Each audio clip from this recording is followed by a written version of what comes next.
Our gospel today concludes what we call Jesus' missionary discourse, wherein he reminds his disciples of the challenges and hardships of the ministry.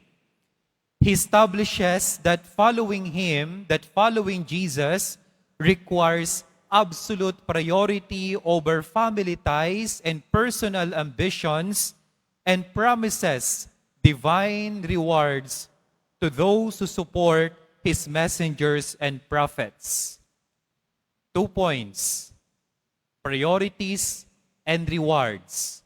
Kung ano ang ating inuuna at kung ano ang ating gantimpala. Let us reflect on each point and try to assess ourselves how far we have believed or applied them in our Christian lives. Firstly, on our priorities. Sa unang talata po ng ating banal na ebanghelyo, sabi ni Jesus sa kanyang mga apostol, ang umiibig sa ama o sa ina ng higit sa akin ay hindi karapat-dapat sa akin. At ang umiibig sa anak na lalaki o babae na higit sa akin ay hindi karapat-dapat sa akin. Sa unang pagdinig, nakakabahala at medyo nakakapagtaka ang pangungusap na binitawan ng ating Panginoon. Sapagkat alam po natin, lalo na po tayong mga Pilipino, pinapahalagahan po natin ang pamilya. Pinapahalagahan po natin ang ating ama at ina, ang ating mga anak. Kaya nga po nauso po sa atin yung extended family. Okay nang masikip, basta't sa iisang bubong, kasama natin yung minsan asawa ng ating anak, yung apo, yung pamangkin, yung ating nanay at tatay. Ang mahalaga, magkakasama tayo. Kasi nga, mahalaga po sa atin yung pamilya, yung konsepto ng pagsasama. Ganon din po, kung tatanungin po natin yung ating mga estudyante ngayon, bakit ka nagpupursigi sa pag-aaral? Most of them, if not all, will answer, dahil sa aking pamilya, nais kong may ahon sila sa kahirapan. Nais kong pagtanda ng aking nanay at tatay, maibigay ko kung ano ang kanilang kagustuhan. Most of the answers are related to our family. Kaya po, kung babalikan po natin yung sinabi ng ating Panginoon, ang umiibig sa ama o sa ina ng higit sa akin, o sa anak na lalaki o babae ng higit sa akin, ay hindi karapat-dapat sa akin. Does it mean that our family or loved ones are not important? Does it mean that we have to devalue our human relationships? That is not the point. The point here is not about who is and who is not important, what is and what is not important.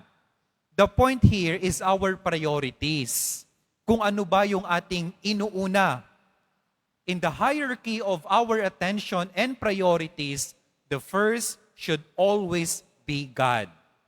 Other things, other people, and that includes our family and loved ones, are just secondary and tertiary. Tandaan po natin ang dalawang katagan na ito. Ang Diyos ay una at pinaka. Lahat ng bagay, pangalawa na lamang sila. Palaging nauna ang Diyos. Maganda pong unahin po natin ang ating ugnayan sa Diyos sapagkat kung matibay, kung maayos ang ating ugnayan sa Kanya, magiging maayos at matibay din po ang ating ugnayan sa ibang tao. If God is the center of our lives, then our earthly relationships, human relationships, will also be elevated and properly ordered. Ito po yung nakikita kong kadahilanan kung bakit may mga ugnayan o relasyon na nagkakaroon ng panlalabo sapagkat isinasantabi po nila ang Diyos. Nagkakaroon sila ng ibang sentro. Anong ginagawa nilang sentro? Pera, personal na ambisyon, o kaya yung sarili. Busy na sa pagtatrabaho, O kaya ang gusto ko, ang gusto niya, we don't consult God anymore. Ano kaya ang gusto niya para sa amin? O kaya yung sarili ko na lamang, huwag po nating kalimutan ang Diyos. Huwag pong kalimutang bumaling kay Kristo. Naalala ko po, meron pong isang matandang pare na pinagtanungan ng isang seminarista, Padre, ano po ang sekreto ninyo sa inyong pagpupursigi sa buhay pagpapare? At siya po ay ngumiti at sabi ay, simple lang, nananatili ako palagi sa Diyos. Pinipili ko palagi si Kristo. Ang ibig niyang sabihin ay, araw-araw, He celebrates the Holy Eucharist. Merong mang kahit wala pong scheduled mass, pupunta siya sa oratory at magmimisa, kahit mag-isa siya.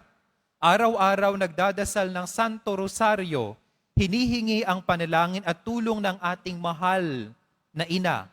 Sabi niya, I don't know what's happening to me, I don't know what it gives to me, but I know that when I choose God, I strive, I thrive, and I survive in this vocation. At yun din po, pwede din po nating i-apply sa lahat ng klase ng bukasyon. Sa pag-aasawa man, single blessedness, anumang propesyon, anumang sitwasyon, gawin po nating sentro ang Diyos. Ulitin ko, mahalaga ang ating pamilya. Mahalaga din naman ang ating ambisyon. Pero wag na wag po nating ilalagay sa una ang mga ito.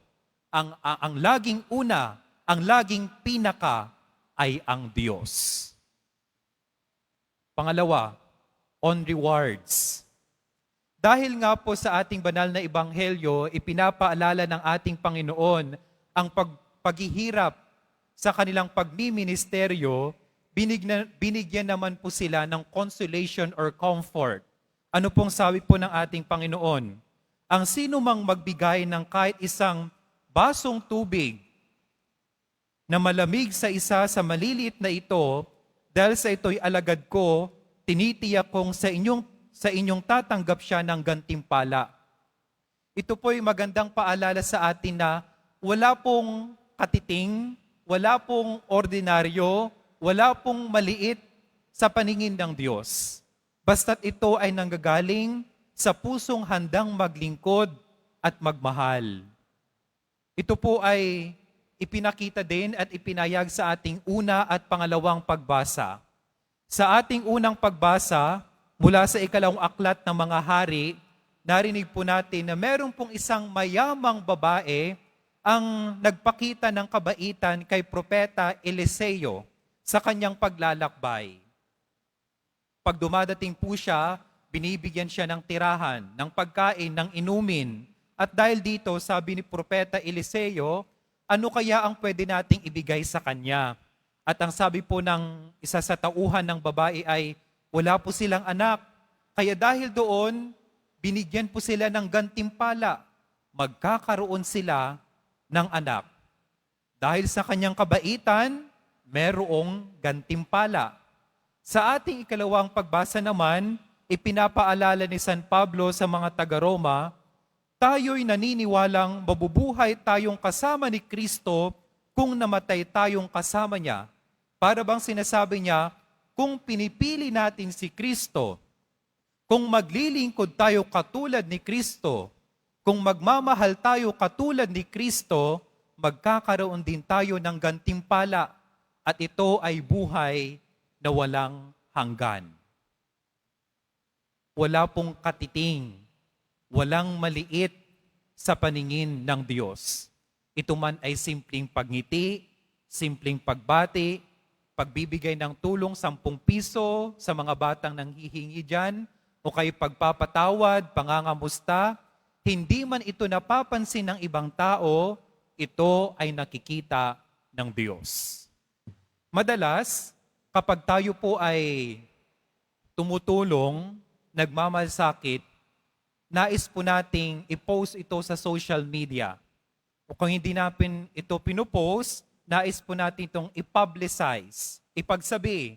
Dapat malaman ng ibang tao. Saan po nanggagaling yon? Because we want to be validated. We want to receive likes, hearts, comments, affirming our good deeds. Ang bait-bait naman niya, napakatulungin naman niya. But only a few of us will choose not to do that. Why? Because we understand that the most important like, the most important recognition is not coming from the world, but it's coming from the Lord. Hindi man mapansin ng ibang tao, hindi man mapansin ng mundo, ang mahalaga, nakikita ito ng ating Panginoon. At dahil diyan, ang sabi niya, gagantimpalaan tayo ng buhay na walang hanggan. Mga kapatid, ipagpatuloy po natin ang banal na misa na ito at hingin ang grasya ng Diyos na sana tayo po maging tapat na disipulo ni Jesus. Unahin po natin ang Diyos. Siya po ang gawin nating una at pinaka sa lahat ng sitwasyon at sa lahat ng ating desisyon sapagkat ipinangako niya magkakamit tayo ng gantimpala sa langit. Amen.